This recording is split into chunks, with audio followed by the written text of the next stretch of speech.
the rain because I guess Brandon's going to relax and not say shit. But it's all right because we ain't here to pick up the slack. We're talking now about the Eastern Conference. East Conference, where's that? Yeah, where's it at? Chris's pick, Orlando. 8 straight wins to start off the postseason. Very impressive. Yes. But I always knew they'd get past Atlanta. I didn't think it'd be a sweep, though. But, hey, crazier shit has happened. But the series that's most important talking about right now, because I'm not going to waste our time talking about Orlando. What's going on with this Boston-Cleveland series, man? Who is really going to take over this series? Well, from my perspective, I think that it's just they're going back and forth. This is going to be going 7 games. It's going to come down to that last game in Cleveland. Pretty much. So 7th game. I mean, if anybody thinks it's not going to go 7 games, it's pretty much crazy because I think that's what everybody agrees. Y'all agree with me on that? It's going to go 7? I think it'll go 6. I think whoever wins tonight will win Game 6. Yeah. Well, it'll be interesting to see who wins tonight, though. But I'd say that 7th game, being in Cleveland, being at home, the Cavs will pull it out.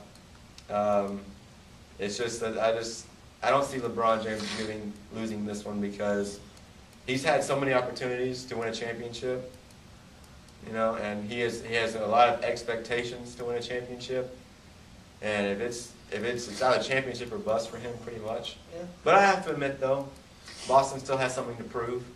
So I'm not saying that it's going to be an easy road for the Cavaliers to win this series. I wouldn't say Boston has anything. I wouldn't say Boston has anything to prove. Nonetheless, because pretty much the core of that championship team is still there. Obviously, they can play with anybody. They can play with anybody. So I mean, the athleticism is not a question. I mean, Boston beat them to start the season, and Boston has pretty much held their own in this playoffs. Paul Pierce has pretty much not been the focal point, and I think that's why Boston has been producing those 2 wins, mainly because Rajon Rondo has led the way both times. Now, when they beat them in 2008, it was mainly Paul Pierce and Ray Allen. Rondo pretty much was doing what he can not to turn the ball over. This time, Rajon Rondo has grown from those last 2 years, and he has elevated his game to the point to where, hey, you got to worry about me now, not just Paul, Ray Allen, and whoever's coming off the bench. You got to worry about me now. So I feel that Boston can win this game and close out the series. I say they can win it in 7. Yeah, I'm sorry, but I gotta agree with that. I have to say it's gonna be done in 6. Whoever wins tonight will win Game 6 in Boston. But to put my money on it, let's think about you're talking about a couple years ago, Rajon Rondo, who's just trying not to turn the ball over. It was said that Big Baby Davis came out today and was talking about Rajon Rondo's play from a couple years ago compared to now. Rondo barely talked 2 years ago. Mm-hmm. That's why Paul Pierce, Ray Allen had to carry the team. Now you don't hear too much from him because Rondo now produces. He now is that vocal. He is now that vocal, not the focal point, but the vocal part of that offense. He's talking. He talks a lot now, and you can't get him to shut up, which is a great aspect, one of the great attributes of a point guard. Yeah. He's got to be able to talk to his players, even though he may not have the ball. And Paul Pierce, he's being shut down right now by LeBron James. LeBron, I have to tell you now, man, if you go try to guard Rajon Rondo, Paul Pierce will go off. Pierce will go off.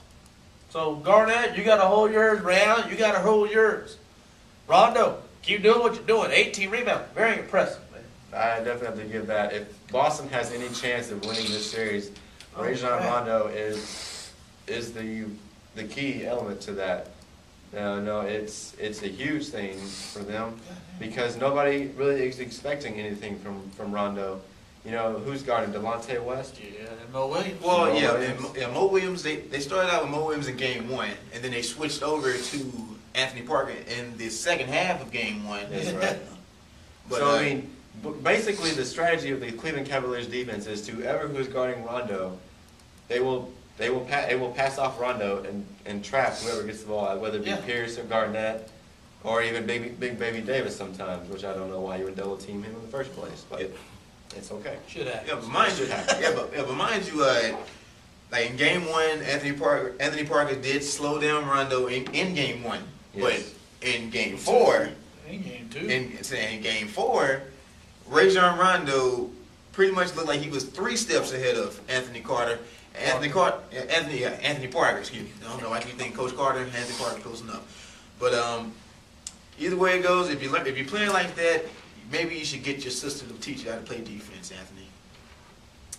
Yeah, Candace is good at it. You should call up. Or maybe you can talk to your brother-in-law Sheldon, who's on the bench for the Boston Celtics. Oh, crap. Oh gosh. But if I'm Boston right now, you got to keep feeding the hot hand. If I am Doc Rivers right now, you got to say, look, Rajon, you got to go out there, do your thing, kind of keep us in the ball game. Because if you keep us in the ball game, LeBron James is going to take his attention off of Paul Pierce, and will guard Rajon Rondo. Yeah. He's already said it. But stats say when LeBron James is not guarding Paul Pierce averages 7 more points when LeBron James is in the hole. So, quick question tonight. If you say LeBron James guards Rondo, does Rondo's rebounds go down? Oh yes. Yeah, because James LeBron James can box out. Not saying that Mo Williams in the game, but LeBron James has a little more of a quicker step than Mo Williams and Delonte West. If you ever realize when Rondo shoots, he goes in for his own rebound. Yeah. And I think LeBron James can box out well enough where even if he tries it, LeBron James can go ahead and put that 265 frame on. Yeah, I think he might be more than that. Well, 280. I say 280. He could be more than that, but LeBron James is so physical inside as a rebounder. I mean, his intensity when it's a rebounding situation increases, pretty much multiplies by 2, just because of how physical and strong he is. Like you mentioned, that big 280-pound frame is just physical, and then he has that tenacity of just wanting that rebound, and he will most likely put an elbow or definitely a backside into Rajon Rondo, Yeah. and he will definitely think twice about going for another rebound. yeah, especially like 18 rebounds. I mean, that's absurd for a point guard. That could either be aggression and the lack of boxing out, and that's pretty much what that case was. Because Rondo's been averaging He's averaging 19 and a half points, 13 and a half assists, and 8.5 rebounds. Yeah. I mean, pretty much they're comparing him to Bob Cousy from 1959. That's when the Boston Celtics won that title. True. Only difference from that is that Rondo's actually shooting about 48% compared to 30% for Bob Cousy, but they didn't really take that much. But you have to remember, though, Mike Brown is going to make sure and put adjustments on Rondo. Whoever is guarding him, he will not let him get offensive rebounds, because that's what mostly they work. So, I mean, it's very hard to see what's going to happen.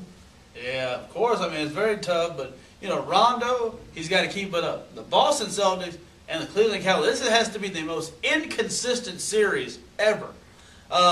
Game 1, Boston holds a lead throughout, the 3.5 quarters and then loses it. Second game, they come out and they look great. Third game, Cleveland comes out and blasts Boston. Mm-hmm. And in the fourth game, it's like they really didn't show up. So, I mean, you got to who's going to show up tonight? And I have no idea what the score is right now because they're supposed to be playing right now. But that's not that big of a deal. But I have to say, if I am any type of, if I am the coach of the Boston Celtics or the Cleveland Cavaliers, I've got to say, guys, we got to be more consistent. Let's not have nights where we're shooting 50% and then have nights where we're shooting 28%. That's not going to cut it. Definitely. All right, so we've already picked our people that are going to win this series. So who do you say is going to win Game 5 tonight? Boston. I won't say Cleveland. Okay, people, real quick before we have to go to break, since this was maybe one of the last times, let's go ahead and say it now. Who will win this series? Boston. Cleveland. Boston. All right, so we're all good. We will be right back with shout out, thumbs down here on the radio.